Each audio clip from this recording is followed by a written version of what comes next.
ഒരു കണ്ഠമിടറുമ്പോൾ ആയിരം കണ്ഠത്തിൽ സരിഗമ കൊളുത്തും പരമ്പൊരുളേ.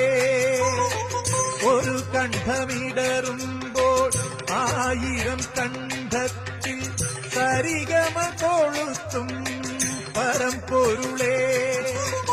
ആദിമധ്യാന്തങ്ങൾ മൂന്ന് സ്വരങ്ങളാൽ അളന്നവനേ.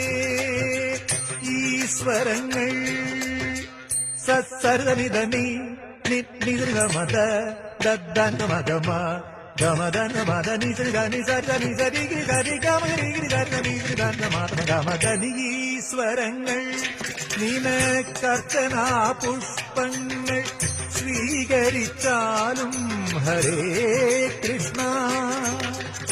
ചെമ്പയ്ക്ക് നാദം നിലച്ചപ്പോ